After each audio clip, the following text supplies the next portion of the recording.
Welcome to ASPN academy. இது GK video. Already நம்மளோட சேனலில் ஜிகே டாப்பிக்கில் பாலிட்டி முக்கியமான லெசன்ஸ் எல்லாமே பாலிட்டியில் கம்ப்ளீட் பண்ணியிருக்கோம். இதே மாதிரி ஹேண்ட் ரிட்டன் நோட்ஸ் வச்சு அதை நான் எக்ஸ்பிளைன் பண்ணியிருக்கேன். அதை பார்க்காதவங்க அதையும் பார்த்து நோட்ஸ் எடுத்து வச்சுக்கோங்க. இப்போ நம்ம பார்த்துட்டு இருக்குது ஜிகேயில் ஹிஸ்ட்ரி டாபிக்.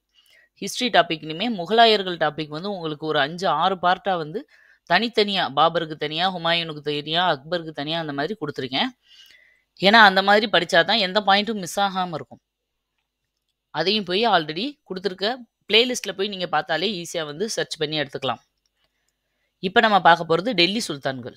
இதுலேயுமே ஆல்ரெடி ஒரு பார்ட்டு ரிலீஸ் பண்ணியாச்சு. அதுலேயே வந்து மொத்த கதையும் டெல்லி சுல்தான்கள்னா என்ன, அதில் என்னென்ன யார் யார் வருவா, கடைசி வரைக்கும் எல்லாமே டீட்டெயிலாக எக்ஸ்பிளைன் பண்ணியிருப்பேன். அது நீங்கள் பார்த்தாலே உங்களுக்கு டெல்லி சுல்தான்கள்னா என்னன்றது உங்களுக்கு கன்ஃபார்மாக புரிஞ்சிடும். இது பார்ட் 2.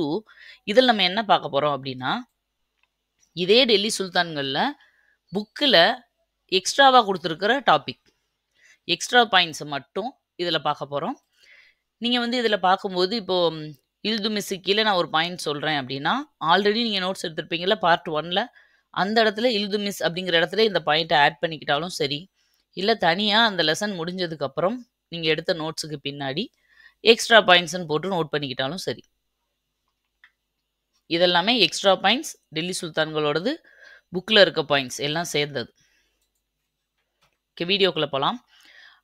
பாருங்கள், ஸ்டார்டிங்கில் முகமது கோரி தான் டெல்லி சுல்தான்களை தொடங்கி வைக்கிறாரு. அதுக்கு முன்னாடி முகமது பின் காசிம், முகமது கஜினி எல்லாமே வந்திருப்பாங்க. ஆனால் அவங்க வந்தாலும் எதுக்குன்னா ஜஸ்ட் கொள்ளையடிக்க மட்டும்தான். கொள்ளையடிச்சிட்டு திரும்பி போயிடுவாங்க அவங்க பகுதிக்கேவும். ஆனால் இங்கே இருந்து ஆட்சி பண்ணது முதல்ல முகமது கோரி தான். அவரிலிருந்து தான் டெல்லி சுல்தான்கள் ஆரம்பிக்குது. இதில் இந்த முகமது கோரி கிட்ட அடிமையாக இருந்தவர் தான் குத்புதீன் ஐபக். நம்ம ஏற்கனவே சொல்லியிருக்கோம், அகிது செயலோ அடிமை வம்சம். அந்த ஒவ்வொன்றுக்கும் ஷார்ட்கட் நான் சொல்லியிருக்கேன். ஃபர்ஸ்ட் பார்ட் பார்க்காதவங்க பார்த்துட்டு இங்கே வாங்கப்பா, அப்போ தான் உங்களுக்கு வந்து ஈஸியாக புரியும் என்ன நான் சொல்ல வரேன் அப்படிங்கிறது. ஏன்னா இதில் எக்ஸ்ட்ரா பாயிண்ட் மட்டும்தான் இருக்கும்.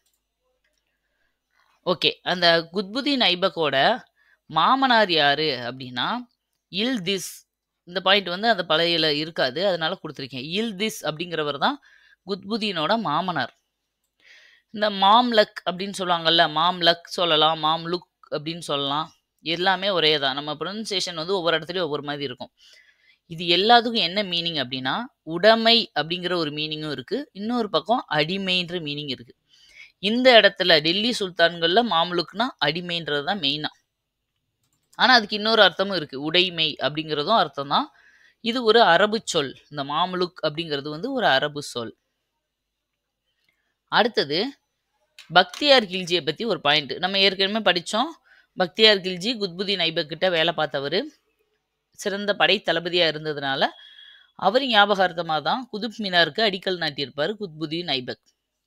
அதை பின்னாடி வந்த இல்துமிஸ் கட்டி முடிச்சிருப்பாருன்னு பார்த்தோம். அப்போது பக்தியார் கில்ஜி என்ன பண்ணுவார்னா, இந்த மாதிரி போர் தொடுக்கும் போது நாலந்தா பல்கலைக்கழகத்தை அவர் தான் அழிச்சிருப்பார். நம்ம இந்தியாவோட ஒரு மிகப்பெரிய கல்வி நிலையம் தான் இந்த நாலந்தா பல்கலைக்கழகம்.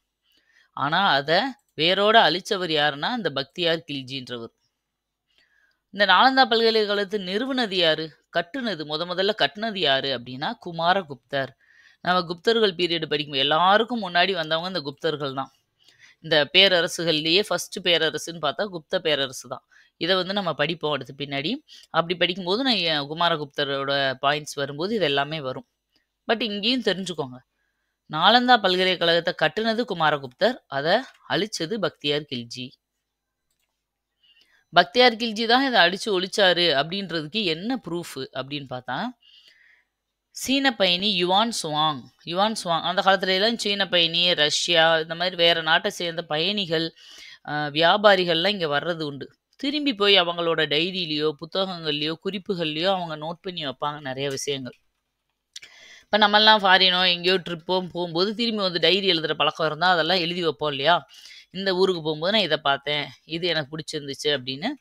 அந்த மாதிரி ஒரு சீன பயணி யுவான் சுவாங், அவர் ஃபேமஸ் ஆனவர், அவரோட பயண குறிப்பில் தான் இந்த பக்தியார் கில்ஜின்றவர் இவ்வளோ பெரிய அந்த பல்கலைக்கழகத்தவே அழித்தாரு அப்படிங்கிற குறிப்பு இருந்திருக்கு. இந்த குத்புதீன் எப்படி இறந்தாரு அப்படின்னா, போலோ கேம் விளையாடும்போது, அதாவது சவுகான் அப்படின்னு அதுக்கு இன்னொரு பேரும் இருக்கு. போலோன்னு சொன்னாலும் அதே கேம் தான். என்னன்னா, குதிரை மேல ஏறிட்டு இந்த ஸ்டிக்க வச்சு இப்படியே ஒரு குட்டி பால தட்டிக்கிட்டே வந்து ஒரு ஹோல்ல போடுவாங்க இல்லையா? அதுக்கு பேர் தான் போலோ கேம். அந்த கேம் விளையாடும்போது தான் குதிரையிலேருந்து தடுமாறி விழுந்து இறந்து போயிருவார். அடுத்து இல்துமிஸ். இந்த குத்புதீன் கிட்ட அடிமையா இருந்தவர் தான் இல்துமிஸ். அவரை வந்து என்ன பண்ணுவார்னா, மருமகன் ஆக்கிருவார். மருமகன் ஆக்கினதுனால அவருக்கு அடுத்து இவர் வந்து ராஜாவாவாரு. ஆக்சுவலா இவருக்கு வந்து இன்னொரு பேர் இருக்குன்னு நம்ம சொல்லியிருக்கோம். இல்துமிஸுக்கு வந்து அடிமையின் அடிமை அப்படின்னு பேர் இருக்கு.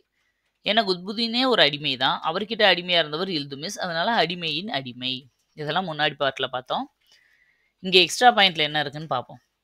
இல்துமிஸ், இவரோட ஃபுல் நேம் வந்து சம்சுதீன் இல்துமிஸ் அப்படிங்கிறது தான் ஃபுல் பேரு. இவர் பண்டகன் அப்படிங்கிற ராணுவ அடிமைகளை வச்சிருந்தாரு. மாம்லுக்னாலும் அடிமை தான். பண்டகன்னா ராணுவ அடிமைகள்னு அர்த்தம். படை அடிமை, ராணுவ அடிமை எப்படி வேணாலும் சொல்லலாம். இதுல பண்ட அப்படிங்கிறது தான் ஒரு அடிமையை குறிக்கிறதுக்கு பண்ட, அதாவது சிங்குலர் ஃபார்ம். பண்டகன் அப்படின்னா என்னன்னா ப்ளூரல் ஃபார்ம். நிறைய அடிமைகளை குறிக்கிறதுக்கு பண்டகன் சொல்லுவாங்க.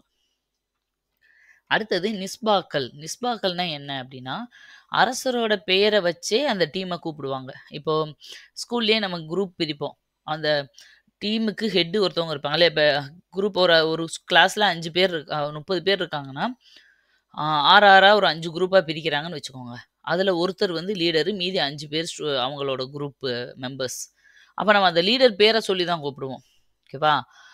சாவித்திரி குரூப் யாரு, ராஜா குரூப் யாரு, இந்த மாதிரி பேரை சொல்லி கூப்பிடுவோம் இல்லையா? அது மாதிரி அந்த காலத்தில் ராஜாக்களுக்கு கீழே இருந்த அடிமைகளுக்கு அவங்க பேரவே வச்சுருந்தாங்க. அவங்களுக்குன்னு தனி பேர்லாம் கிடையாது. அதுக்கு பேர் தான் நிஸ்பாக்கள்.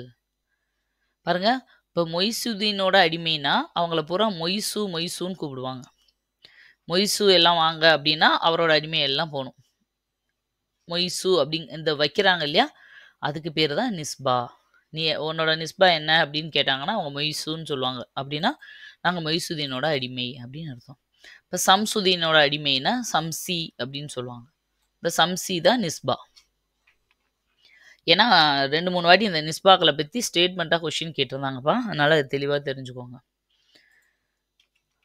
அடுத்து இவர்கிட்ட இருந்த நஸ்ருதீன் குபாச்சா அப்படின்றவர் லாகூரையும், அலிவர்தன் அப்படிங்கிறவர் வந்து வங்காளத்தையும் வெற்றி பெற்றாரு அப்படின்னு சொல்கிறாங்க. இவங்களாம் இவங்களுக்கு கீழே இருந்த அந்த அடிமைகள் தான், ஆனால் விசுவாசமாக இருப்பாங்க. அடுத்தது டில்லியில் குதுப் மினாருக்கு 234 அடி வெற்றி தூணை நிறுவனவர் யாரு? டெல்லியில் குதுப் மினார் பக்கத்தில் ஒரு வெற்றி தூணை நிறுவனது யாருன்னு கேட்டாங்கன்னா இவர் தான், இல்துமிஸ். ஓகேவா? அடுத்தது, அதாவது குதுப் மினாரை கட்டி முடித்தவர். குதுப் மினார் பக்கத்தில் இல்லை, குதுப் மினாரே 234 அடி தான். அதை தான் வெற்றி தூண் அப்படின்னு சொல்கிறாங்க. 2, 3, 4ன்னு வருது, ஈஸியாக வச்சுக்கலாம். அடுத்தது இந்த இல்துமிஸ் இதுலேயே ரொம்ப ரொம்ப முக்கியமான ஒரு பாயிண்ட்னா, இந்த டங்கா ஜிடால் அப்படிங்கிற நாணயங்களை வந்து அறிமுகம் செஞ்சது தான். செப்பு வெள்ளி நாணயங்கள் தான் இது. இந்த நாணயங்களை அறிமுகம் பண்ணதில் இல்துமிஸ் ரொம்ப ரொம்ப முக்கியமான ஒருத்தர். ஏன்னா நாணயங்களில் சீர்திருத்தம் பண்ணதே கொஞ்சம் பேர் தான் இருப்பாங்க. இல்துமிஸ் பண்ணியிருப்பாரு. அதுக்கப்புறம் முகமது பின் துக்ளக் ஒருத்தர் நம்ம படிச்சிருக்கோம் இல்லையா? இதில் இவருக்கு அப்புறம் வருவார் இல்லையா டெல்லி சுல்தானில். அவர் வந்து நாணயங்களை பூரா அந்த செப்பு, இந்த நாணயங்களை பூரா வெறும் செப்பு காயினாக மாற்றுவார். வெள்ளி நாணயம் பூரா செப்பாக மாற்றிருப்பார். அப்புறம் பயந்துக்கிட்டு ஐயோ தப்பாயிருச்சுன்னு திரும்ப வெள்ளி நாணயமாக்குவார். அப்புறம் கடைசியில் இந்த நாணயத்துக்கு வந்து வடிவம் கொடுத்தவர் ஷெர்ஷா தான். ஷெர்ஷா பீரியடில் கொண்டு வந்த ருப்பியா அப்படிங்கிறது தான் இப்போ வரைக்கும் ருப்பீஸ் அப்படின்னு நம்ம சொல்லிட்டு இருக்கோம். பிரிட்டிஷோட ருப்பீஸ் இப்போ நவீன கால நாணயம் வரைக்கும் இந்த ஷெர்ஷாவோட மெத்தடை தான் நம்ம ஃபாலோ பண்ணிக்கிட்டு இருக்கோம். அதனால தான் நவீன நாணயங்களின் தந்தைன்னு சொல்லி ஷெர்ஷாவுக்கு ஒரு பேர் இருக்கு. அப்போ முதல்ல இந்த நாணயங்களை அறிமுகம் பண்ணி ஆரம்பிச்சது டங்கா ஜிடால் அப்படிங்கிறதெல்லாம் ஆரம்பிச்சவர் இல்துமிஸ். அடுத்தது இந்த இல்துமிஷோட மக தான் ரஷ்யா. பையன் வந்து நசீர் அல்லுதீன் முகமது. இவர் கடைசி பையன். ஓகேவா? மூத்த பையன் ஒருத்தர் இருந்திருப்பாரு, அவர் இறந்து போயிடுவார். வலிமையானவராக இருக்க மாட்டார். அதனால ரஷ்யா வந்திருப்பாங்க. அந்த ரஷ்யா தான் முதல் பெண் அரசி. அவங்களோட கதையை பழைய ஃபர்ஸ்ட் பார்ட்லேயே நீங்கள் பார்த்துருப்பீங்க. அதுக்கு அடுத்து ஒரு 3 பேர் ஆட்சி பண்ணியிருப்பாங்க. அவங்க வலிமை இல்லாதவங்க. அதுக்கு அடுத்து வர்றவர் தான் பால்பன். இந்த பால்பன் ராஜாவாகிறதுக்கு முன்னாடி என்னவா இருந்தாரு அப்படின்னா, சிவாலிக் அப்படிங்கிற பகுதியோட ஒரு தளபதியா இருந்தவர் தான் இந்த பால்பன். அதுக்கப்புறம் அந்த ராஜாவ இது பண்ணிட்டு இவர் ராஜாவாயிருவாரு. ஆக்சுவலா இவரோட உண்மையான பேர் என்னன்னா உலுக்கான். உலுக்கான் அப்படிங்கிறது தான் உண்மையான பேரு. Original name.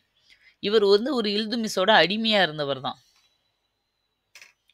அடுத்தது இவர் தனக்குத்தானே நைப் இ முல்க் அப்படிங்கிற பட்டத்தை சூட்டிக் கொண்டார். எப்படி சிவாஜி சத்ரபதி அப்படிங்கிற தனக்கு தானே பட்டம் சூட்டிக்கிடுவார் இல்லையா? அது மாதிரி பால்பன் நைப் இ முல்க் அப்படிங்கிற பட்டத்தை தனக்கு தானே சூட்டிக் கொண்டார். 1266 சுல்தான் கியாஸ் அல் தின் பால்பனாக ஆட்சியேற்றார். இப்ப முதல்ல இந்த பதவிக்கு எப்ப வராரு? 1266ல கியாசுதீன், அது மாதிரி கியாஸ் அல் தின் அப்படிங்கிற பேர்ல கியாஸ் அல் தின் பால்பன் அப்படின்னு பேர் வச்சு அந்த பேரோட பதவிக்கு வராரு. இந்த பால்பன் வந்து நிறைய இடங்கள்ல தாக்குதல் நடத்தி பிடிச்சாரு இல்லையா? அதை பத்தின குறிப்பு எதுல இருக்குன்னா, பாரணி அப்படிங்கிற ஒருத்தரோட வெளிநாட்டு பயணி தான் இவரும். அவரோட குறிப்புல தான் இவர் சொல்லப்பட்டிருக்கு. அப்புறம் குத்தகை இல்லாத நிலங்கள், குத்தகைக்கு விடப்படாத நிலங்களுக்கு மஃப்ருலி நிலங்கள் அப்படின்னு பேர் இருந்தது. இது அந்த காலத்துல. அடுத்து மியோக்கள்கிட்ட வந்து ரொம்ப கடுமையா நடந்துகிட்டாரு பால்பன் அப்படின்னு படிச்சிருப்போம் ஃபர்ஸ்ட் பார்ட்ல. இந்த மியோக்கள் யாரு அப்படின்னா, கொள்ளையில ஈடுபட்டவங்க தான் இந்த மியோக்கள். அதனால தான் அவங்கள திரும்ப ஒடுக்குறதுலயும் அவ்வளவு கடுமையா வந்து பால்பன் நடந்திருப்பார். இவருக்கு ரொம்ப பிடித்தமான அடிமை அப்படின்னா துக்ரில் கான் அப்படிங்கிற ஒருத்தர். ஆனா ஃபர்ஸ்ட் பார்ட்ல இந்த துக்ரில் கானை கொண்டதே பால்பன் தான் பார்த்துருப்போம். ஏன் அப்படின்னா, அவருக்கு ரொம்ப பிடிச்சவர் தான் துக்ரில் கான். அவர் வங்காளத்தோட ஆளுநரா இவர் தான். வங்காளம்ன்றது வந்து ரொம்ப முக்கியமான இடம். எப்பயுமே டெல்லி பக்கத்துல வங்காளத்தோட ஆளுநரா முக்கியமானவங்கள தான் போடுவாங்க.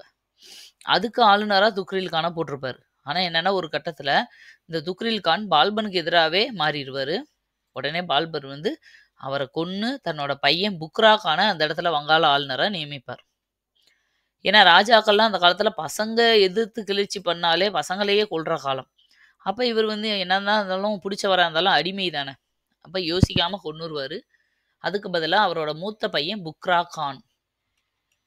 அடுத்தது இவரோட 2வது பையன் ஒருத்தர் இருப்பாரு. கைக்குபாத் அப்படின்றவர். கைக்குபாத்ன்றவர் 2வது பையன். அவர் ஒரு சிற்றின்பவாதி. சிற்றின்பவாதினா அந்த மது, மாது இந்த மாதிரி விஷயங்களுக்கு அடிமையானவர். அதனால அவரும் வந்து ஆட்சிக்கு வர்றதுக்கு லாயக்கு இல்லாதவரா இருந்திருக்காரு. இந்த பால்பன் என்ன பண்ணியிருப்பாருன்னா, உலுக்கான் அப்படிங்கிற ஒருத்தர் கூட ஒப்பந்தம் போட்டிருப்பார். அமைதி ஒப்பந்தம். அது யார் அந்த உலுக்கான் அப்படின்னா, செங்கிஸ்கானோட பேரன். இந்த டெல்லி சுல்தான்கள் ஆரம்பிச்சதுலேருந்தே செங்கிஸ்கான் வந்து படையெடுத்து வந்துருவாரோ அப்படின்ற பயம் எல்லாருக்கும் இருந்துட்டே இருக்கும் அடுத்தடுத்த ராஜாக்கள்கிட்ட.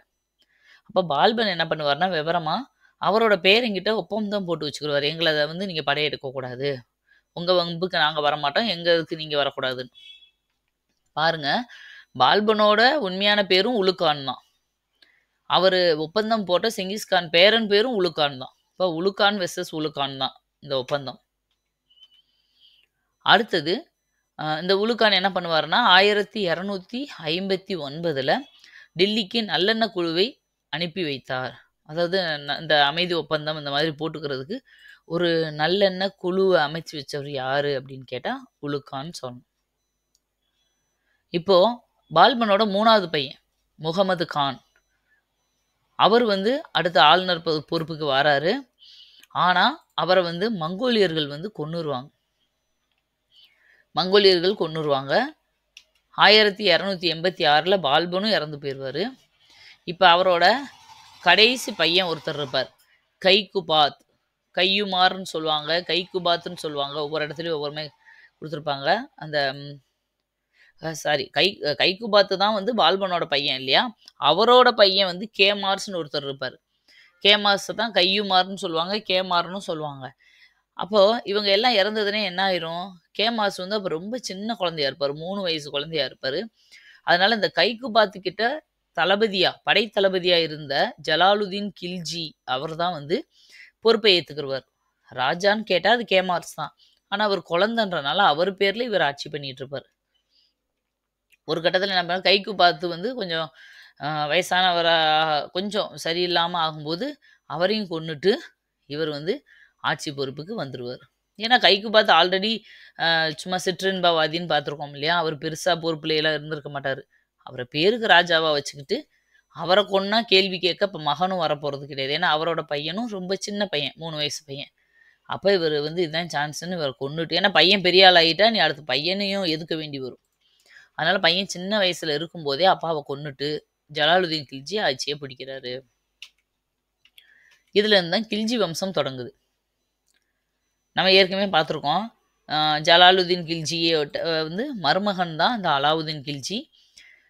இவர் வந்து ஒரு சவுத் இந்தியாவுல வந்து காகதி அரசர் பிரதாபருத்ரர ஜெயிச்சுட்டு போயி, அந்த காச வச்சு என்ன பண்ணுவாரு, ஜலாலுதீன் கில்ஜியவே கொன்னுட்டு, தளபதி எல்லாருக்கும் லஞ்சம் குடுத்து கொன்னுட்டு, அலாவுதீன் கில்ஜி ஆட்சிக்கு வந்துருவாருன்னு பார்த்தோம். ஃபர்ஸ்ட் பார்ட்ல பார்த்துருப்போம். இப்ப அலாவுதீன் கில்ஜிய மட்டும் பார்ப்போம். ஏன்னா, ஜலாலுதீன் கில்ஜிக்கு தேவையான பாயிண்ட்ஸ் எல்லாம் அதிலேயே வந்துருச்சு ஃபர்ஸ்ட் பார்ட்லயே. இவரோட ஆட்சியில தான், அந்த அலாவுதீன் கில்ஜியோட ஆட்சியில தான் மங்கோலியர்களோட தாக்குதல் அதிகமா இருந்துச்சு. மங்கோலியர்கள் செங்கிஸ்கான் கிட்டேலாம் ஒப்பந்தம் போட்டிருந்தாங்க. இதுக்கு முந்தின ஜெனரேஷன்ல. இருந்தாலும், அவர் பால்பன்லாம் இறந்ததுக்கப்புறம் அவங்க வந்து திரும்ப அட்டாக் பண்ண ஆரம்பிச்சுட்டாங்க. ஆனா, இவரும் சாதாரணமானவர் கிடையாது. அலாவுதீன் கில்ஜியும் அதுக்கு பதிலடி குடுத்துட்டு தான் இருந்தார். 1309ல காகதிய அரசர் பிரதாபருத்தனையும், 1310ல ஹொய்சால அரசர் 3ஆம் வீர பல்லாளரையும் யாரு மாலிக் கபூர் அப்படிங்கிறவர் தலைமையில ஜெயிக்கிறார். நம்ம ஏற்கனவே பார்த்துருக்கோம். இந்த மாலிக் கபூர் அலாவுதீன் கில்ஜியோட படை தளபதி. இவரை தான் முழுக்க முழுக்க அவர் நம்பியிருந்தார். இவர் வந்து ஒரு திருநங்கை அப்படின்னு சொல்றாங்க. ஆனா இவர் தான் இவருக்கு எல்லாத்தையுமே பிடிச்சு கொடுத்தவர் நாட்டை. சவுத் இந்தியாவை ஃபுல்லா பிடிச்சு கொடுத்தவர் மாலிக் கபூர் தான். தமிழ்நாட்டில் சிதம்பரம், திருவரங்கம், மதுரை வரைக்கும் ஜெயிச்சு கொடுத்துருக்காரு. 1311ல் ஏராளமான செல்வ குவியலுடன் டெல்லி திரும்பினார். யாரு? இந்த மாலிக் கபூர். இவரோட பீரியட்ல அலாவுதீன் கில்ஜி பீரியட்ல எப்படி இருந்துச்சுன்னா, சுல்தானோட ஒப்புதலோடு மட்டுமே பிரபுக்களிடையே திருமண உறவுகள் அனுமதிக்கப்பட்டன. பெரிய பெரிய பிரபுக்கள் இருப்பாங்கல்ல, சிற்றரசர்கள், பிரபுக்கள் இவங்கெல்லாம் இவர்கிட்ட பெர்மிஷன் கேட்ட பிறகுதான் ஒருத்தருக்கு ஒருத்தர் சம்மந்தம் பண்ணிக்கணும். அடுத்தது ஊழலை வந்து இவர் கடுமையா தண்டிச்சாரு. மது, போதை இந்த மாதிரி போதை மருந்து, சூதாட்டம், மது இது எல்லாத்தையுமே தடை செஞ்சாரு. நிலவரியை நேரடியா வசூல் பண்ணாரு. இப்ப ஜமீன்தார் மூலமாவோ இல்ல வேற தரகர்கள் மூலமாவோ வசூல் பண்ணாம நேரடியாவே வசூலிப்பாங்க. அதனால என்ன ஆகும்னா, அந்த கிராம தலைவர்கள் எல்லாம் பாதிக்கப்பட்டாங்க. ஏன்னா கிராம தலைவர்கள் வந்து வசூல் பண்ணி ராஜா கிட்ட குடுக்குற மாதிரி இருக்கும்போது அவங்களுக்கு ஒரு கமிஷன் கிடைக்கும். ஆனா அலாவுதீன் கில்ஜி வந்து அதெல்லாம் வேணான்னு சொல்லிட்டு நேரடியாவே வசூல் பண்ணதுனால கிராம தலைவர்கள்லாம் பாதிக்கப்பட்டாங்கன்னு சொல்றாங்க. அப்புறம் அஞ்சல் முறையை ஏற்படுத்தினார். இது ரொம்ப முக்கியம்பா. அஞ்சல் முறை நம்ம பிரிட்டிஷ் பீரியட்ல தான் வந்துச்சுன்னு நினைக்கிறோம் இல்லையா? ஆனா அதுக்கு முன்னாடியே இந்த அஞ்சல் முறையை கொண்டு வந்தது யாருன்னா அலாவுதீன் கில்ஜி. அஞ்சல் அலாவுதீன் ஆன்னு வருதையா வச்சுக்கோங்க. வீரர்களுக்கு கொள்ளையில் பங்கு தராமல் பணமாக ஊதியம் வழங்கிய முதல் சுல்தான். கொள்ளையன்னா அவர் எல்லாரையும் போய் கொள்ளையடிச்சிட்டு வாங்கன்னு சொல்லுவாரா அப்படின்னா, மக்கள் அல்ல. இப்போ எதிரிகள் நாடுகளை வந்து முதல்ல போய் கொள்ளை அடிச்சுட்டு அவங்கள டவுன் பண்ணிட்டு தான் அடுத்து அட்டாக் பண்ணுவாங்கன்னு நம்ம தமிழ்ல படிச்சிருக்கோம். அது மாதிரி ஒரு சில நேரங்கள்ல ராஜாக்களே கொள்ளை சம்பவத்துல வந்து ஈடுபட சொல்லுவாங்க. அப்படி கொள்ளையடிச்சிட்டு வந்தா அதை வந்து அந்த கொள்ளையடிச்சிட்டு வந்த பணத்தை அவங்களுக்கு கொடுக்க மாட்டாங்க. அதாவது பங்கு கொடுக்க மாட்டாங்க. இவ்வளோ கொள்ளையடிச்சிக்கிங்களா, பாதியை நீங்க வச்சுக்க அப்படியெல்லாம் இல்லை. அதை ஃபுல்லா வாங்கிட்டு அதுக்கு பதிலாக இவ்வளவு சம்பளம் உனக்கு அப்படின்னு பணமா கொடுத்துருவார். பணம் அந்த காலத்துலலாம் பண்டமாற்று முறை தானே இருந்துச்சு. பணமா ஊதியம் கொடுக்க ஆரம்பிச்சது இவரோட பீரியட்ல இருந்து தான். யாரு? அலாவுதீன் கில்ஜியோட பீரியட்ல. அப்புறம் இன்னொரு முக்கியமான விஷயம் இவர் பீரியட்ல பாருங்க. சந்தைகளில் எடை குறைவு கண்டுபிடிக்கப்பட்டால் விற்பவரின் உடலில் இருந்து அதற்கு சமமான எடையுள்ள சதை வெட்டி வீசப்பட்டது. இப்போ மார்க்கெட்ல எல்லாம் 100 கிராம் 200 கிராம் எடையில குறைச்சு கொடுக்குறாங்க இல்லையா? இப்ப எல்லாம் எலக்ட்ரானிக் மிஷின்ல அக்யூரேட்டா மெஷர் பண்ணும்போதே கம்மி பண்ணி கொடுக்குறாங்க. அந்த காலத்துலலாம் தராசு வந்து ஒரு அப்ராக்சிமேட்டா தான் மெஷர் பண்ற மாதிரி இருக்கும். ஒருத்தர் தொடர்ந்து வந்து இப்படி குறைவாவே வித்துட்டு இருக்காரு அப்படின்றது கம்ப்ளைண்டா ராஜா காதுக்கு போச்சுன்னா, அது நிரூபிக்கப்பட்டா இப்போ 1 கிலோவுக்கு எப்பயுமே 100 கிராம் கம்மியா தான் அவர் குடுக்குறாரு. 200 கிராம் கம்மியா தான் குடுக்குறாருன்னா, அந்த 200 கிராம் அளவுக்கு சதைய அவங்க உடம்புலேருந்து வெட்டி எடுத்துர்றது. அவ்வளோ கொடூரமா தண்டனை குடுக்கும்போது யாராவது இந்த தப்ப செய்வாங்களா? அதனால இத வந்து ஒரு வாட்டி கேட்டிருந்தாங்க. அடுத்தது, இந்த அலாவுதீனோட மூத்த பையன் கிசிர் கான். அவர தான் வந்து இவங்க வாரிசா வந்து நியமிச்சார். யாரு? அலாவுதீனேவும். ஆனா, அத வந்து அவர்கிட்ட படைத்தளபதியா இருந்த மாலிக் கஃபூர் ஒத்துக்கல. "நான் இவ்ளோ பண்ணியிருக்கேன் உனக்கு, நீ கடைசியில உன் பையன ராஜாவாக்குறியா?" அப்படின்னு சொல்லிட்டு, இவர் என்ன பண்ணிருவாரு மாலிக் கஃபூர், தனக்கு தானே நான் தான் ராஜான்னு சொல்லி பதவியில ஏறி உட்காந்துட்டு ராஜா மாரி ஆட்சி பண்ண ஆரம்பிச்சுருவாரு. அப்ப என்ன பண்ணுவாங்க, இந்த கிசிர் கானு மத்தவங்க எல்லாம் சேர்ந்து ஏன்னா என்ன இருந்தாலும் ராஜாவோட வாரிசுக்கு தானே மத்தவங்க சப்போர்ட் பண்ணுவாங்க. அவங்க எல்லாம் சேர்ந்து வெறும் 35 நாள் தான் பதவியில இருந்திருப்பாரு மாலிக் கஃபூர். அவர வந்து சதி பண்ணி கொன்னுருவாங்க.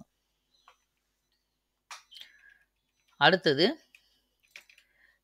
துக்ளக் வம்சம் ஆரம்பிக்குது. இவர்கிட்ட ஆனா, இவர் கொன்ன பிறகு கூட கிசிர் கான் வாரிசா வரல. காசி மாலிக் அப்படின்னு ஒரு படைத்தளபதி இருந்தார். ஆக்சுவலா அவர் என்ன பண்ணியிருக்காரு, கிசிர் கான் கிட்ட நம்ம மாலிக் கஃபூர கொன்னுட்டா, நீங்க அடுத்து ராஜாவாகலாம் அப்படின்னு பிளான் பண்ணி மாலிக் கஃபூர கொல்ல வச்சுட்டு, ஏன்னா ராஜா சப்போர்ட்லாம் பண்ண முடியாது இல்லையா? பண்ணிட்டு இவர் இன்னொரு படைத்தளபதி காசி மாலிக். இவர் என்ன பண்ணிடுறாரு, கியாசுதீன் துக்ளக் அப்படிங்கிற பேர்ல அடுத்து இவர் பதவிக்கு வந்துடுறாரு. துக்ளக் வம்சம் ஆரம்பிக்குது. 1320லேருந்து 1324 வரைக்கும் இவர் ஆட்சி பண்ணியிருக்காரு. இவர் இறந்தது 1325ல. இவருக்கு அப்புறம் வந்தவர் தான் ஜானா கான். நம்ம ஏற்கனவே படிச்சிருக்கோம். இவரும் இதே மாதிரி தான் சவுத் சைடு வந்து படையெடுத்து ஜெயிச்சுட்டு போய் அந்த காச வச்சு அப்பாவவே கொன்னுட்டு இவர் ராஜாவாயிருவாரு. இவரு தான் முகமது பின் துக்ளக் அப்படிங்கிற பேர்ல 1324லேருந்து 51 வரைக்கும் ஆட்சி பண்ணியிருப்பாரு. இவர் நல்லா படிச்சவர் தான். வெல் எஜுகேட்டடு ஆனா வந்து ரொம்ப கொடூரமான புத்தி கொண்டவர். மங்கோலிய படையவே பயந்து பின்வாங்க வச்சவர் இவர்தான். இவர் தலைநகரத்த நம்ம சொல்லியிருக்கோம். இவர் 3 விஷயங்கள வந்து ரொம்ப கன்ஃப்யூஸ் பண்ணிக்கிட்டாரு. அதனாலேயே இவருக்கு வந்து ரொம்ப குழப்பவாதின்ற பேர் வாங்கிட்டாரு. ஒண்ணு டெல்லியிலருந்து தௌலதாபாத்துக்கு வந்து தலைநகரத்த மாத்திட்டு, திரும்பியும் அங்கருந்து டெல்லிக்கே கூட்டு போனதுல நெறைய பேர் இறந்து போயிட்டாங்க. அடுத்தது அடையாள நாணயங்கள். வெள்ளி நாணயங்கள் அடிக்கிறதுக்கு நெறைய செலவாகுதுன்னு செப்பு நாணயம் அடிச்சாரு. அது என்ன ஆயிருச்சுன்னா, எல்லாருமே செப்பு நாணயம் ஈஸியா அடிக்க ஆரம்பிச்சு, நாணயம் அதிகமாயிருச்சு. தப்பு பண்ணிட்டோம்னு சொல்லிட்டு, திரும்ப வெள்ளி நாணயத்துக்கே மாத்துனாரு. இதுல எவ்வளவோ பொருள் வந்து செலவு வந்து ஆயிருச்சு அவருக்கு. 3வது இவர் பண்ண முக்கியமான விஷயம், நிலவரி வசூலிக்கிறது. நிலவரிய வந்து அதிகமா பாதிக்கு பாதி எனக்கு குடுக்கணும்னு சொல்லி வசூலிச்சாரு. அப்ப விவசாயிகள்னால நிலவரி கட்ட மாட்டாப்புல, விவசாயத்தவே விட்டுட்டாங்க. விவசாயம் விட்டோனே பசி, பஞ்சம் வர ஆரம்பிச்சுருச்சு. பயந்து விவசாயிகளுக்கு பூரா இவரே கடன் குடுத்து திரும்ப விவசாயம் பண்ணுங்கன்னு சொல்ற மாரி ஆயிருச்சு. அப்ப எதுக்கு வாங்கணும்? எதுக்கு திரும்பி குடுக்கணும்? எல்லாமே இவர முரண்களின் மொத்த உருவம் அப்படின்னு சொல்றாங்க. அடுத்தது வேளாண்மையை கவனித்துக் கொள்ள தனி துறையவே உருவாக்குனாரு. அதுக்கு பேர் தான் திவான் இ அமீர் கோஹி அப்படிங்கிற ஒரு தனி துறை. திவான் இ அமீர் கோஹின்ற துறை எதுக்கு தொடர்புடையதுன்னு கேட்பாங்க. வேளாண்மையை கவனிச்சுக்கிறதுக்காக போடப்பட்டது. யாரோட பீரியட்ல? முகமது பின் துக்ளக் பீரியட்ல. அலாவுதீன் வந்து எப்படி இருந்தார்னா, தூரத்துல எவ்வளோ தூரம் நம்மளால முடியுமோ, அவ்வளோ தூரம் வந்து எல்லா நாட்டையும் கைப்பற்றணும் அப்படின்லாம் நினைக்கவே இல்ல. ஆனா, ஜானா கான் அப்படி இல்ல. அதாவது முகமது பின் துக்ளக் அப்படி இல்ல. எவ்வளவு நம்மனால நாட்ட பிடிக்க முடியுமோ, இந்தியா முழுக்க நம்மளோட தான் இருக்கணும் ஆசைப்பட்டு ரொம்ப பேராசைப்பட்டு போர்கள்ல எல்லாம் ஈடுபட்டுட்டு இருந்தாரு. இவரோட கடைசி காலம் எப்படி இருந்துச்சுன்னா, கிளர்ச்சியாளர்களுடன் சண்டையிடுவதிலேயே கழித்தார். இவருக்கு எதிரா நெறைய கிளர்ச்சி தொடங்க ஆரம்பிச்சுருச்சு. மக்கள் ஒரு பக்கம், அம் பசங்க ஒரு பக்கம், வேற சிற்றரசர்கள் ஒரு பக்கம். இந்த கிளர்ச்சியெல்லாம் அடக்குறதுக்கே அவருக்கு சரியா போச்சு இவரோட கடைசி காலம். 1351ல இறந்தும் போயிர்றாரு. ஆக்சுவலா இவர பத்தின டீட்டெயிலு ஒவ்வொருத்தர பத்தின டீட்டெயிலும் ஃபர்ஸ்ட் பார்ட்ல தெளிவா இருக்குப்பா. இதில நான் எக்ஸ்ட்ரா பாயிண்ட்ட மட்டும் தான் சொல்லிட்டு இருக்கேன். அடுத்தது ஃபெரோஸ் துக்ளக். 1351லேருந்து 1388 வரைக்கும் ஆட்சி பண்ணவரு. ஆக்சுவலா இந்த நம்ம சொன்னோம் இல்லையா, ஃபர்ஸ்ட்டு வந்த கியாசுதீன் துக்ளக்கோட தம்பி பையன் தான் இந்த ஃபெரோஸ் துக்ளக். அதாவது முகமது பின் துக்ளக்கோட தம்பி, சித்தப்பா பையன். சரியா? இந்த ஃபெரோஸோட அப்பா பேர் என்னன்னா, ரஜப் அப்படிங்கிறது தான். கியாசுதீனோட தம்பி ரஜப். இவர் வந்து ஒரு ஜாட் இளவரசியை கல்யாணம் பண்ணவர் அப்படின்னு சொல்கிறாங்க. ஃபெரோஸோட 7 வயசு இருக்கும்போதே இந்த ரஜப் இறந்து போயிடுறாரு. அதுக்கப்புறம் இவர் கியாசுதீன், அதாவது பெரியப்பாவோட இதில் தான் வளர்றாரு. இவரை வந்து கியாசுதீன் பெரியப்பா என்ன பண்ணியிருப்பாருன்னா, அவரோட பீரியடில் வந்து 1200 குதிரை வீரர்களுக்கு ஒரு ஜாட் சவாரி அப்படிலாம் பிரிப்பாங்கன்னு நம்ம படிச்சிருக்கோம். ஜாட் சவார்னு இந்த மாதிரி சிறப்பு படை தளபதியாக நியமிச்சிருந்தார் தம்பி பையனை. அதுக்கப்புறம் சுல்தானோட 4 பிரிவுகளில் ஒன்றோடுக்கு ஒரு பொறுப்பை சுல்தான் வந்து 4ஆக வந்து பிரித்து அந்த 4க்கும் ஒவ்வொருத்தர தலைவராக, அதாவது ஒரு படை தளபதி மாதிரி போட்டாங்களா, அதுக்கு ஒரு ஹெட்டாக அடுத்து இவரை ப்ரொமோட் பண்ணுறாரு. இப்போ என்ன ஆயிருதுன்னா, முகமது பின் துக்ளக்கு அவருக்கு அப்புறம் யார் வாரிசுன்னு சொல்லாமே இறந்து போயிடுறாரு. அப்போ முகமது பின் துக்ளக்கோட சகோதரி என்ன சொல்கிறாங்கன்னா, ஏன் பையன்தான் வாரிசாக வரணும் அப்படின்னு அவங்க சண்டை போடுறாங்க. ஆனால் முகமது பின் துக்ளக் கிட்ட ஒரு ரொம்ப நெருக்கமான ஒரு விசுவாசமான நண்பர் அவருக்கு இருந்திருப்பார். அவர் யாருன்னா கானி ஜஹன். இவர் ரொம்ப ரொம்ப முக்கியமான ஒருத்தர்ப்பா. முகமது பின் துக்ளக்கோட கதையிலேயே அதிகமாக மெயினான ஒருத்தர்னா இவர் தான். கானி ஜஹன் அப்படிங்கிறவர் முகமது பின் துக்ளக் கிட்ட இருந்த ஒரு அடிமை சொல்லலாம், விசுவாசின்னு சொல்லலாம், நண்பர்னு சொல்லலாம். இவர் என்ன சொல்றாருன்னா, முகமது பின் துக்ளக்கோட பையன் முகமது அவரோட சன் ஒருத்தர் இருந்திருக்காரு, அவருக்கு தான் அந்த பதவி வரணும்னு இவர் சண்டை போடுறாரு. ஆனால் அவரோட சகோதரி என்ன சொல்கிறாங்கன்னா, அவரோட பையனுக்கு அந்த பதவி வேணும்னு சண்டை போடுறாங்க. ஆனால் இந்த 2 பேரையுமே முறியடிச்சிட்டு அந்த பதவிக்கு யார் வந்துருவாங்கன்னா, ஃபெரோஸ் துக்ளக் ஆட்சிக்கு வந்துருவார். அது எப்படின்லாம் நம்மளுக்கு கொடுக்கல. பட் அவங்க விருப்பப்பட்டாங்க, அது நடக்கலை. இந்த கானி ஜஹன் யார் அப்படின்னு சொல்லி தனியாக ஒரு இது பாக்ஸில் கண்டென்ட் மாதிரி கொடுத்துருக்காங்க பாருங்கள். இந்த கானி ஜஹன்றவர் ஃபெரோஸிடம் உயர் அதிகாரியாக இருந்தவர். இஸ்லாமுக்கு மாறிய ஒரு பிராமணர். ஆக்சுவலாக இவர் முஸ்லீமே கிடையாது. இவரோட இயற்பெயர் வந்து கண்ணு அப்படிங்கிறது தான். இவர் ஒரு பிராமின், சுத்த பிராமின். ஓகேவா? இவரை இந்த இவருக்கு கீழே வாராங்கல் வரைக்கும் படையெடுத்து இங்கேருந்து நிறைய பேரை சிறை எடுத்துகிட்டு போயிருப்பாங்க இல்லையா? அப்படி சிறை பிடிச்சிட்டு போகும்போது இந்த கண்ணுன்றவரையும் கூட்டிகிட்டு போயிருப்பாங்க. அங்கே போன பிறகு இவரை வந்து மதம் மாற்றி இவரோட பெயரெல்லாம் மாற்றி அவர் கூட வச்சிருப்பாரு இந்த முகமது பின் துக்ளக். அப்போ இந்த கண்ணு அப்படின்னு அழைக்கப்பட்டவ ஒரு பிராமணர் தான் கானி ஜஹன் அப்படின்னு முஸ்லீம்ஸு பேர் மாற்றப்பட்டார். ஈவன் ஹரிஹரர், புக்கர் இவங்க கூட இப்படி தான் மாற்றப்பட்டிருப்பாங்க. திரும்ப அதுக்கப்புறம் அவரை ஹிந்துவாக மாறி அவங்க வந்து விஜயநகர பேரரசெல்லாம் உருவாக்குவாங்க. அதெல்லாம் இன்னும் படிப்போம். அடுத்தது, அலாவுதீன் ஆட்சியில் பறிக்கப்பட்ட சொத்துக்கள் மீண்டும் அவர்களிடமே ஒப்படைக்கப்பட்டன. அலாவுதீன் ரொம்ப மோசமாலாம் நடந்துக்கவே இல்லை. அவர் வந்து எல்லாருக்கிட்டையும் ரொம்ப கைண்டாக தான் இருந்தார். அலுவலர்களை பரம்பரையாக பணியமர்த்தும் முறையை அறிமுகப்படுத்தினார். ஆனால் யார் இவர் ஃபெரோஸ் துக்ளக். ஆனால் அலாவுதீன் பீரியடில் அப்படியெல்லாம் இல்லை. ஓகேவா? ஆனால் இவர் காலத்தில் பரம்பரையாக இப்போ ஒரு பணியில் இருக்காங்கன்னா அவங்க பிள்ளைகளுக்கு அந்த வாய்ப்பு கொடுத்துருக்காரு. கவர்மெண்ட் எம்ப்ளாயிகளோட, அதாவது அரசு ஊழியர்களோட சம்பளத்தை அதிகப்படுத்தினார். அடிமைகளை காக்கிறதுக்காக மட்டும் தனியாக ஒரு அரசு துறையை ஏற்படுத்தினார். இதுக்கு முன்னாடி இருந்தவங்களாம் அடிமைகளை ரொம்ப மோசமாக ட்ரீட் பண்ணாங்க. ஆனால் இவர் வந்து இப்படி ஒரு நாட்டில் வந்து சண்டை போட்டு அங்கேருந்து அடிமைகளை பூரா கூட்டிகிட்டு வருவாங்க இல்லையா? கூட்டிகிட்டு வந்து இவங்களோட தேவைக்கு வேலை செய்ய வச்சுக்கிடுவாங்க. ஜஸ்ட்டு சாப்பாடு மட்டும் போட்டு அவங்கள வேலைக்கு வைப்பாங்க. ஆனால் அவங்கள கூட இவர் வந்து ரொம்ப கொடூரமாக நடத்தலை. அவங்களுக்குன்னு ஒரு டிபார்ட்மெண்ட் உருவாக்கி அவங்களுக்கு தேவையானதை செஞ்சு கொடுத்து அப்புறம் தான் அவங்ககிட்ட வந்து இவங்களுக்கு தேவையானதை செய்ய வச்சுருக்காங்க. இவர் கிட்டத்தட்ட 1,80,000 அடிமைகளோட உயிரை வந்து காப்பாற்றினாரு அப்படின்னு கொடுத்துருக்காங்க. போர் புதுசாக எதுவும் இவர் தொடுக்கலை. ஆனால் ஒன்று வங்க படையெடுப்பு, கிளர்ச்சியை ஒடுக்கிறதுக்காக வங்காளத்தில் மட்டும் ஒரு சின்ன படையெடுப்பு நடத்தியிருப்பார். 2 தடவை மங்கோலியர்கள் தாக்குதல் பண்ணும்போது அதை எதிர்த்து தாக்குதல் பண்ணியிருப்பார். இவர் காலத்தில் பண்ண ஒரு பெரிய தாக்குதல் அப்படின்னா, இராணுவ தாக்குதல்னா அது வந்து சிந்து பகுதி மேலே நடத்தப்பட்ட ஒரு தாக்குதல் தான். ஃபெரோஸ் தான் ஜெயிச்சார். இவர் வந்து வைதீக இஸ்லாமை ஆதரித்தார். வைதீக பிரிவு, சன்னி பிரிவு, ஷியா பிரிவுன்னு நிறையா இருக்கும். இஸ்லாமில் நிறைய பிரிவு இருக்கும். இவர் வந்து வைதீக பிரிவை சேர்ந்தவர். இஸ்லாமியர் அல்லாதவருக்கு ஜிஸ்யா வரியை விதித்தார். இவ்வளவு நல்லது செஞ்சவர் ஜிஸ்யா வரியை மட்டும் ஒழிக்கல. ஓகேவா? ஜிஸ்யா வரியை வந்து இவரும் கண்டினியூ பண்ணிட்டு தான் இருந்தார். அக்பர் தான் அதை ஒழிச்சிருப்பார். அவர் இதுக்கப்புறம் வந்த முகலாயர்கள்ல.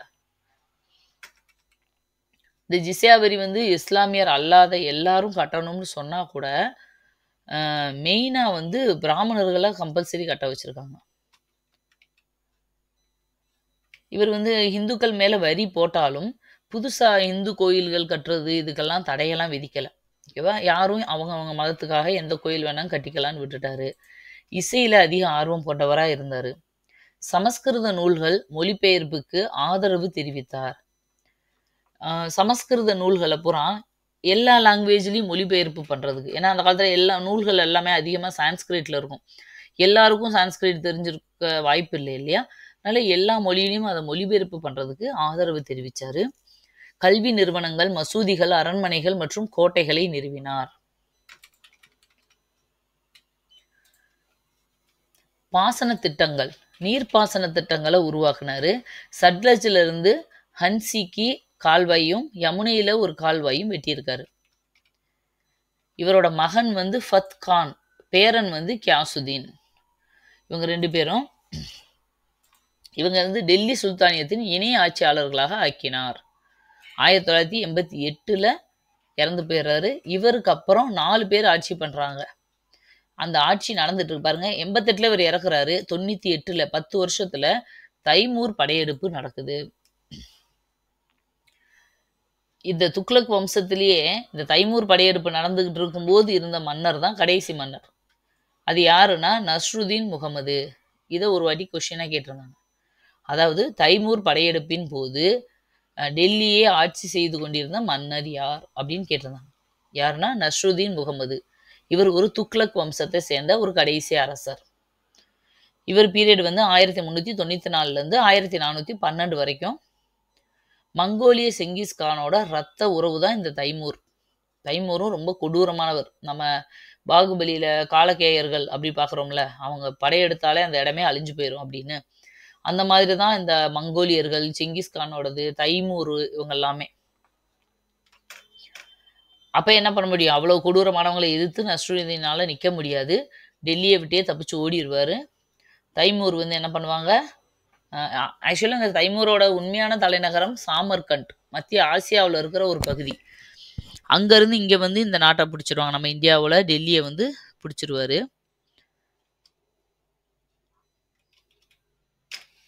இந்த ஜிஸ்யா வரியை பற்றி கொடுத்துருக்காங்க. இது பாக்ஸ் கொஸ்டின். இதை முகமதோட ரிலேட்டட் கிடையாது.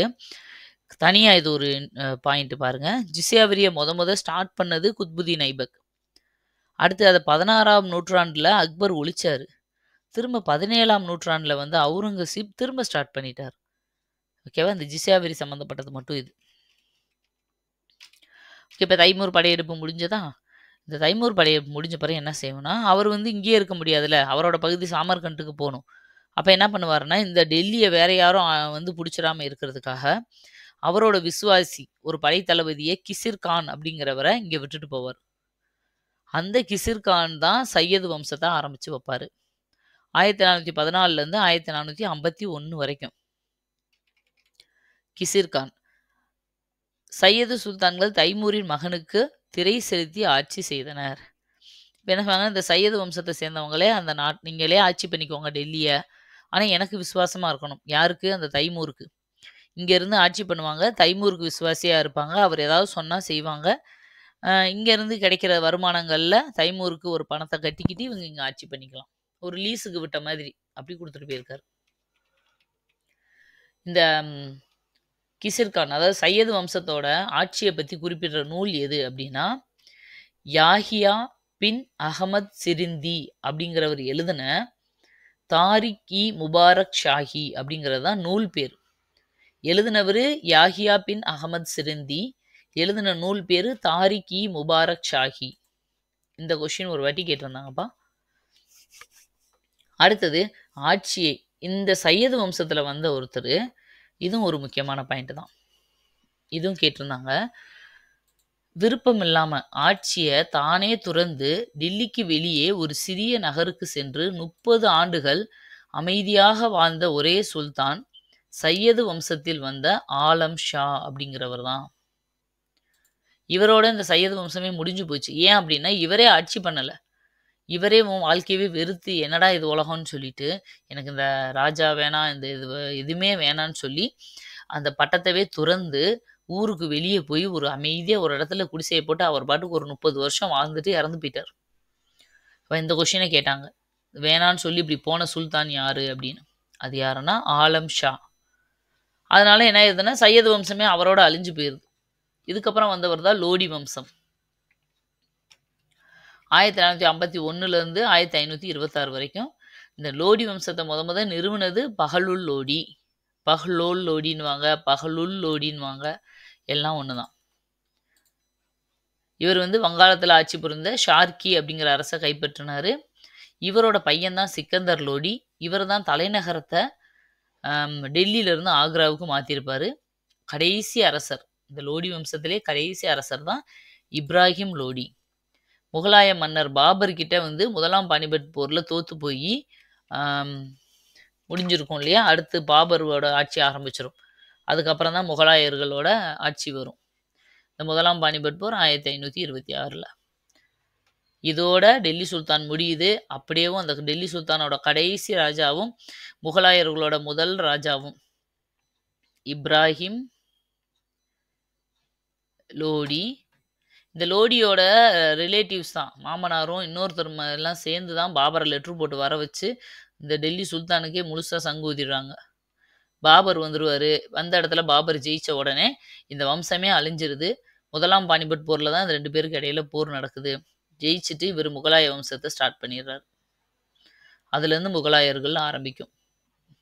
நீங்கள் ஃபஸ்ட்டு இதை பார்க்குறவங்களா இருந்தால் நீங்கள் ஃபஸ்ட்டு டெல்லி சுல்தான்கள் எல்லாம் முடிச்சுட்டு கூட அடுத்து நோட்ஸ் கண்டினியூஸாக அப்படியேவும் பாபர்லேருந்து நீங்கள் முகலாயர்களை நோட்ஸ் எடுக்க ஆரம்பிக்கலாம். உங்கள் இஷ்டம், நீங்கள் எப்படி வேணாலும் படிச்சுக்கலாம். ஓகேப்பா, இதோட டெல்லி சுல்தான்கள் ஃபுல்லாகவே முடிஞ்சது. இந்த 2 பார்ட் நீங்கள் பார்த்தாலே போதும். இதுலேருந்து கண்டிப்பாக ஒவ்வொரு வாட்டியும் 2லேருந்து 3 கொஷின் வரைக்கும் கேட்டுகிட்டே தான் இருக்காங்க. இந்த 2 பார்ட் வீடியோ அது ஒரு 40-45 மினிட்ஸ் இருக்கும். இது ஒரு 30-35 மினிட்ஸ். 2 வீடியோ பார்த்துட்டு நீங்கள் நோட்ஸ் எடுத்து வச்சுக்கோங்க. இந்த நோட்ஸை மட்டும் ரிப்பீட்டடாக படிங்க. உங்களுக்கு இந்த டாபிக் கம்ப்ளீட்டாக கவர் ஆகிடும். ஓகே, திரும்ப அடுத்து இன்னொரு டாப்பிக்கில் உங்களை மீட் பண்ணுறேன். தேங்க்யூ, பாய்.